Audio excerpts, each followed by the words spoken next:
नमस्कार, जय हिंद साथियों। उल्टी चार 420 में आपका स्वागत है। दोस्तों, आज की इस क्लास में एनसीईआरटी सार संग्रह कक्षा 6 से लेकर 12 तक का वन लाइनर क्वेश्चन देखेंगे। इसमें चैप्टर होगा पॉलिटिकल साइंस का मोस्ट इंपोर्टेंट चैप्टर राष्ट्रपति यानी कि प्रेसिडेंट। जैसा कि आप लोग को खुद ही पता होगा कि एनसीईआरटी सार संग्रह बुक कितना इंपॉर्टेंट बुक होता है और इस बुक से बहुत डायरेक्ट क्वेश्चन आपके एग्जाम में देखने के लिए मिल जाता है। उसमें भी राष्ट्रपति चैप्टर बहुत इंपॉर्टेंट होता है।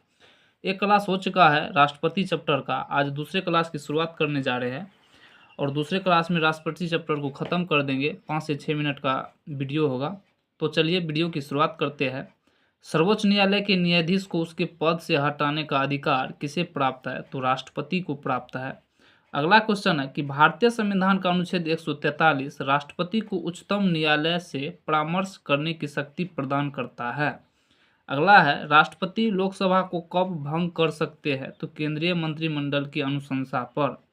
अगला है लोकसभा और राज्यसभा का संयुक्त अधिवेशन किसके द्वारा आहूत किया जाता है? तो राष्ट्रपति के द्वारा।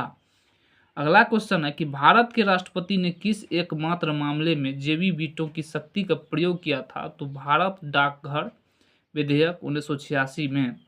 अगला है भारत का राष्ट्रपति संसद के दोनों सदनों की चर्चा में भाग नहीं ले सकता है। अगला क्वेश्चन है कि किसी भौगोलिक क्षेत्र को अनुसूचित क्षेत्र घोषित करने का संवैधानिक अधिकार किसे प्राप्त है? तो राष्ट्रपति को प्राप्त है। चलिए अब देखते हैं राष्ट्रपति द्वारा नियुक्त अधिकारी यानी कि राष्ट्रपति के द्वारा कौन कौन अधिकारी को नियुक्त किया जाता है। तो सबसे पहले प्रधानमंत्री एवं केंद्रीय मंत्री, राज्यों के राज्यपाल, वित्त आयोग, राज्यसभा आयोग के अध्यक्ष एवं सदस्य, उच्चतम न्यायालय और उच्च न्यायालयों के न्यायाधीश, भारत के महान्यायवादी तथा नियंत्रक एवं महालेखा परीक्षक, संघ लोक सेवा आयोग के अध्यक्ष एवं सदस्य, मुख्य निर्वाचन आयुक्त एवं अन्य निर्वाचन आयुक्त, राष्ट्रीय मानवाधिकार आयोग के अध्यक्ष एवं सदस्य, अनुसूचित जाति व अनुसूचित जनजाति आयोग के अध्यक्ष एवं सदस्य, संघ राज्य क्षेत्रों के राज्यपाल अथवा प्रशासक, दिल्ली एवं पुदुचेरी के मुख्यमंत्री, ये सभी पद को राष्ट्रपति द्वारा नियुक्त किया जाता है। अगला क्वेश्चन है कि वर्तमान में राष्ट्रपति का मासिक वेतन कितना है? तो राष्ट्रपति का मासिक वेतन 5 लाख है। यदि भारत के राष्ट्रपति का पद रिक्त हो जाए और कोई उपराष्ट्रपति भी न हो तब कार्यवाहक राष्ट्रपति कौन होता है? तो सर्वोच्च न्यायालय का मुख्य न्यायाधीश।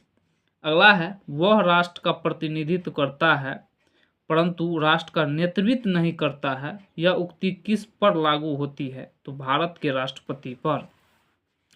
अगला है भारत के राष्ट्रपतियों में से कौन बिहार का राज्यपाल रह चुका था? तो डॉक्टर जाकिर हुसैन या श्री रामनाथ कोविंद। चलिए अब देखते हैं राष्ट्रपति के प्रसाद पर्यंत पद धारण करने वाले पदाधिकारी को संघ के मंत्री, राज्यों के राज्यपाल और भारत का महान्यायवादी ये राष्ट्रपति के प्रसाद पर्यंत पद धारण करते हैं। अगला क्वेश्चन है एक विधेयक जो संसद में प्रस्तुत किया जाता है वह किस प्रक्रिया के बाद अधिनियम बन जाता है? तो राष्ट्रपति के हस्ताक्षर के बाद। अगला क्वेश्चन है कि जब कोई विधेयक संसद के दोनों सदनों द्वारा पारित कर दिया जाए तो राष्ट्रपति को उस विधेयक पर अपनी अनुमति रोकने का अधिकार प्राप्त है। अगला है निर्विरोध रूप से चुने गए भारत के प्रथम राष्ट्रपति कौन थे? तो नीलम संजीव रेड्डी थे। अगला है भारत के राष्ट्रपतियों में से किनका संबंध ट्रेड यूनियन आंदोलन से रहा है? तो बड़ामिहिर वेंकट गिरी का। अगला क्वेश्चन है कि भारतीय संविधान भारत के राष्ट्रपति को राज्यों के मुख्यमंत्री की नियुक्ति का अधिकार नहीं देता है। अगला है राष्ट्रपति का कार्यकाल कितना होता है? तो पद ग्रहण करने के दिन से 5 वर्ष तक। अगला है भारत के किस राष्ट्रपति को मिसाइल मैन की संज्ञा दी गई है? तो डॉक्टर एपीजे अब्दुल कलाम को। अगला क्वेश्चन है कि भारत के मुख्य न्यायाधीशों में से किसने राष्ट्रपति के रूप में कार्य किया था? तो जस्टिस एम हिदायतुल्लाह। अगला है धन विधेयक को पुनर्विचार हेतु लौटाने का संवैधानिक विशेषाधिकार राष्ट्रपति के पास नहीं है।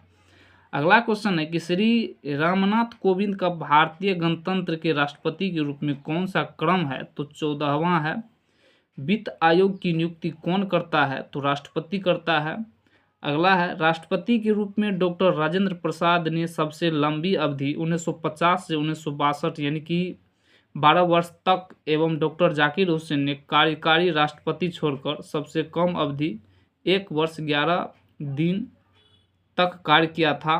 अगला क्वेश्चन है कि राष्ट्रपति द्वारा क्षमादान की स्थितियां। सबसे पहले राष्ट्रपति जब दंड सेना न्यायालय द्वारा दिया गया हो, जब दंड संघीय विषय से संबंधित विधि के विरुद्ध अपराध के लिए दिया गया हो, और जब दंडादेश मृत्यु दंड हो, तो ये सभी क्षमा कर सकता है। यह राष्ट्रपति के पास शक्ति है।